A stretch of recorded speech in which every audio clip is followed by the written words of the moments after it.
जब तक एक जवाबदार शासक अपनी व्यवस्था किसी और जवाबदार शासक को नहीं सौंपता, तब तक उसका शासन चलता है।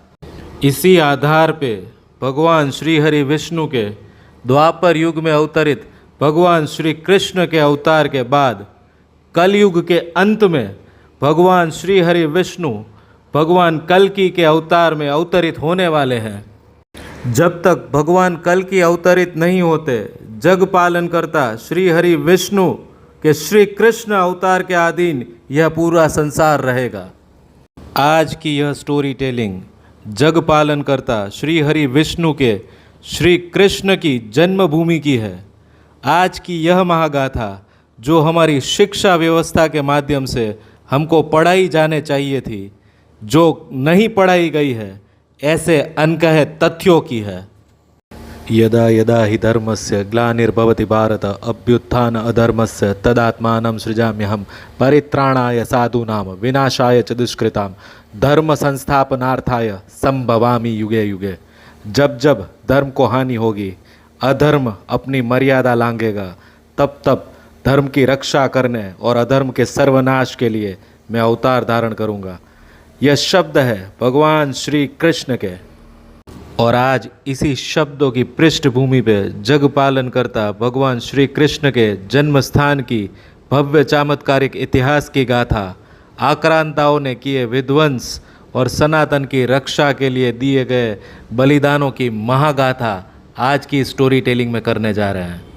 भगवान श्री कृष्ण की जन्मभूमि मथुरा और मथुरा में आए भगवान श्री कृष्ण के पावन मंदिर की महाभव्य गाथा प्राचीन ऐतिहासिक तथ्यों से शुरू करते हैं। माँ देवकी और पिता वासुदेव ने एक दिव्य महाअवतार को जन्म दिया, जिन्हें हम अखिल ब्रह्मांड के पालन करता गौपालक, द्वारिकाधीश, रणछोड़, माखन चोर, माधव, केशव राय आदि नाम से जानते हैं। भगवान श्री कृष्ण का जन्म उनके ही मामा कंस की काल कोठरी में हुआ था। उसी स्थान पर भगवान श्री कृष्ण के परपोते वज्रनाथ ने भगवान श्री कृष्ण का भव्यति भव्य चमत्कारिक मंदिर बनवाया था। द्वापर युग अवतरित भगवान श्री कृष्ण का भव्यति भव्य चमत्कारिक मंदिर हजारों सालों से अपनी चमत्कारिक भव्यता, तेज और सात्विक शक्ति से पूरे संसार में जाना जाता था। पहली शताब्दी के आरंभ से 8वीं शताब्दी के अंत तक कई शिलालेखों के आधार से भगवान श्री कृष्ण मंदिर जन्मस्थान की भव्यता और कई राजवंशों के राजाओं द्वारा किए गए मंदिर की भव्यता के रख रखाव के कार्यों का प्रमाण मिलता है।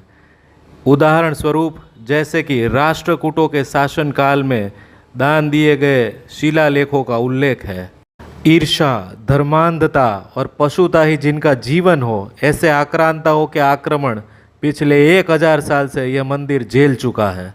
ऐसे ही बर्बर आक्रांताओं का उल्लेख अल उतबी ने तारीख यामिनी में लिखा है कि कैसे 1070 और 1018 में महमूद गजनी ने एक लुटेरा आक्रांता जो मथुरा को और भगवान श्री कृष्ण के जन्म स्थल पर बने मंदिर को खंडित करने का आदेश देता है और उसे जलाकर ध्वस्त करने का और लूटने का आदेश जारी करता है।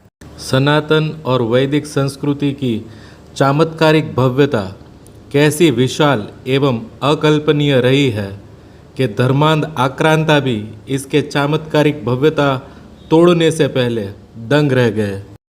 अल उतबी ने लिखा कि महमूद गजनी को ऐसा लगा जैसे मथुरा शहर के मध्य में बनी मंदिर की भव्यति भव्य इमारत इंसानों ने नहीं, स्वर्ग के देवदूतों, उसकी भाषा में स्वर्ग के फरिश्तों ने की हो। और भगवान श्री कृष्ण का मंदिर ऐसा भव्यति भव्य था कि जिसका शब्दों में विवरण करना संभव ही नहीं, और जैसे उस मंदिर की भव्यता शब्दों में विवरण करे तो वो गिर जाएगी। आगे वह आक्रांता गजनी की भावनाएं लिखते हुए अल उतबी ने लिखा, यदि कोई मथुरा के इस भव्य मंदिर के बराबर कोई भवन बनाना चाहे तो भी वह 100 मिलियन दिनार खर्च किए बिना नहीं कर पाएगा। और अगर इतना खर्च किया जाए तो भी सबसे कुशल और सक्षम कारीगर के द्वारा भी कम से कम 200 सालों में भी ऐसा भव्यति भव्य मंदिर नहीं बन पाएगा।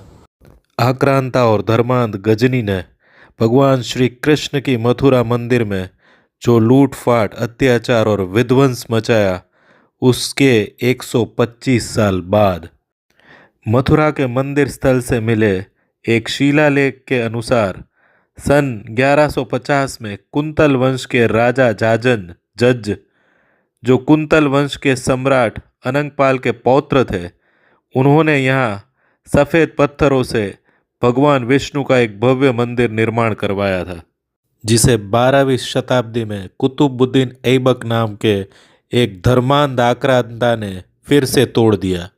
धर्मांध आक्रांता बार बार मथुरा के श्री कृष्ण मंदिर को तोड़ते गए और सनातनी आस्था से सनातनी समाज फिर से एक एक ईंट जोड़ के जैसे वो मंदिर हर बार बनाते गए। 16वीं शताब्दी में मुगल सम्राट जहांगीर के शासनकाल में लिखे तारीख दोदी से पता चलता है कि सिकंदर लोदी के द्वारा मथुरा के मंदिरों का विनाश किया गया। हिंदुओं को नदी में स्नान करने से और किनारे पर सिर मुंडवाने से भी रोक लगा दी गई। साल 1669 वो काला वर्ष था जिस वर्ष क्रूर आतंकी, जो धर्मांध और धर्मजनूनी था, औरंगजेब, जिसने मथुरा के मुगल गवर्नर अब्दुल नबी खान को मथुरा मंदिर की रेलिंग हटा देने का आदेश दिया और हिंदू मंदिरों का नाश कर उस जगह पे मस्जिद का निर्माण करवाया। क्रूर आतंकी औरंगजेब के द्वारा किए गए घातकी अत्याचार, जो मथुरा के लोगों के लिए बर्बरता की सारी सीमाएं लांघ चुके थे, और उसमें अब्दुल नबी खान के द्वारा जो केशवराय मंदिर को खंडित किया गया, उसका उत्तर देते हुए गोकुल जाट और उदयभान जाट ने अब्दुल नबी खां को नर्क पहुंचा दिया। धर्मांध और धर्मजनूनी आक्रांता औरंगजेब मथुरा का नाम ही बदलकर इस्लामाबाद कर देना चाहता था। एक तरफ औरंगजेब की बनाई हुई ईदगाह और दूसरी तरफ भगवान केशव राय का मंदिर। सनातनी आस्थाओं को इतने वर्षों से जो कोई डिगा नहीं पाया, वो आस्था तो अटूट और अखंड थी, किंतु दूसरी तरफ भारत में और विदेशी आना चालू हुए। 1804 तक यह पूरा परिसर ईस्ट इंडिया कंपनी के पास चला गया था और ईस्ट इंडिया कंपनी ने 1804 में यह जगह की नीलामी करवाई, जिसको बनारस के राजा पत्नीमल ने खरीद लिया। राजा पत्नीमल वहाँ मंदिर बनवाना चाहते थे, लेकिन ऐसा ना कर सके। राजा पत्नीमल के बाद उनके वंशज राजा कृष्णदास को यह भूमि विरासत में मिली। इस भूमि के स्वामित्व के अधिकार के लिए मुसलमानों ने उनको चुनौती दी। पूरा केस प्रयागराज यानी कि इलाहाबाद न्यायालय में गया और न्यायालय ने राजा कृष्णदास के पक्ष में फैसला सुरक्षित रखा। 7 फरवरी 1944 को श्री मदन मोहन मालवीय ने मथुरा की यह 14 एकड़ की भूमि का अधिग्रहण किया और मदन मोहन मालवीय जी की मृत्यु के बाद 21 फरवरी 1951 में जुगल किशोर बिरला ने आर्थिक सहायता कर श्री कृष्ण जन्मभूमि ट्रस्ट बनाया और 1953 से 1982 तक यह ट्रस्ट ने परिसर की भूमि समतल करने का अभियान शुरू किया, जो 1982 में समाप्त हुआ। मथुरा में भगवान श्री कृष्ण के केशवराय मंदिर का विवाद आज जिस पड़ाव पर पहुंचा है, उसके कारण में औरंगजेब के बाद 1968 में जैसे कि कोई षड्यंत्र हो रहा हो, ऐसे अपने ही राष्ट्रीय कांग्रेस के नेता श्री कृष्ण जन्म सेवा संघ बनाते हैं और श्री कृष्ण जन्म सेवा संघ ईदगाह समिति के साथ समझौता कर लेता है। ईदगाह समिति और श्री कृष्ण जन्म सेवा संघ के बीच में हुए समझौते को कानूनी तौर पे चुनौती दी गई है, क्योंकि मथुरा की वो 13.37 एकड़ की जमीन का मालिकाना हक तो श्री कृष्ण जन्मभूमि ट्रस्ट के पास था। कौन कहते हैं भगवान आते नहीं, हम मीरा की तरह उन्हें बुलाते नहीं। श्री कृष्ण अवश्य आएंगे, धर्म की स्थापना अवश्य होगी। हमारी अटूट और अखंड आस्था कभी विफल नहीं होगी। वो मुरली भी बजाते हैं, लेकिन जब बात धर्म की रक्षा की आती है तब सुदर्शन चक्र भी उठाते हैं। यह संघर्ष जारी रहेगा। सत्य को छिपाया या ढका नहीं जा सकता, क्योंकि सत्य वो आकाश में चमकते सूर्य के समान है। सूर्य के ताप और सूर्य के तेज को कभी ढका या छिपाया नहीं जा सकता। श्री कृष्ण के जन्म स्थान पे भव्यति भव्य मंदिर जरूर बनेगा। ये करोड़ों सनातनियों की आस्था और विश्वास हर हमेश कायम रहेंगे। भगवान श्री हरि विष्णु जग पालन करता है। अपने श्री कृष्ण के अवतार से कलयुग में आने वाले उनके कल की अवतार तक यह शासन, यह व्यवस्था, यह पूरा संसार उनके ही अधीन है। जैसे एक मैनेजर के रिजाइन करने के बाद जब तक नया मैनेजर नहीं आता तब तक पूरी सत्ता, पूरा मैनेजमेंट उसी मैनेजर के पास रहता है जिन्होंने रिजाइन किया है लेकिन अभी गए नहीं, क्योंकि अभी नया मैनेजर आया नहीं। तो इस कलयुग के अंदर जब तक भगवान श्री हरि विष्णु कल की अवतार में नहीं आते, भगवान श्री कृष्ण ही यहाँ के मैनेजर जग पालन करता है और वही सब मैनेज करेंगे। जिन्होंने अर्जुन के सारथी बनके धर्म की स्थापना के लिए पूरे महाभारत युद्ध में धर्म की स्थापना और अधर्म का विनाश करवाया, वही इस कलयुग के अंदर इन आक्रांता अधर्मियों का विनाश करेंगे।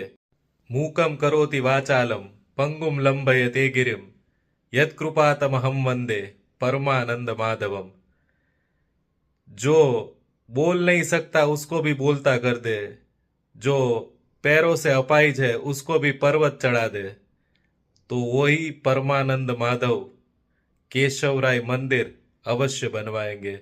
उनकी कृपा अवश्य होगी। सवाल हमेशा पूछते रहे, कहाँ गए वो मंदिर। मित्रों, आज का यह वीडियो, यह स्टोरी टेलिंग और कहाँ गए वो मंदिर, यह सीरीज का 6ठा पार्ट आपको पसंद आया। भगवान श्री कृष्ण की नगरी मथुरा का, केशव राय मंदिर का यह इतिहास आपको समझने में मजा आया। सवाल पूछते रहे कि कहाँ गए वो मंदिर। मित्रों, आपको आज की ये स्टोरी टेलिंग पसंद आई। भगवान श्री कृष्ण की जन्मस्थली मथुरा केशव राय मंदिर की महागाथा, अनकहा इतिहास आपको सुनने में, देखने में अच्छा लगा तो इस वीडियो को लाइक और शेयर अवश्य करें और इस वीडियो को जितने मैक्सिमम हो सके उतने सनातनी मित्रों को पहुंचाए, शेयर करें, बार बार देखें, लाइक करें, कमेंट में जय श्री कृष्ण, जय द्वारिकाधीश लिख के मेरा भी उत्साह बढ़ाए। मिलते हैं अगली स्टोरी टेलिंग में, तब तक के लिए जगदम्ब।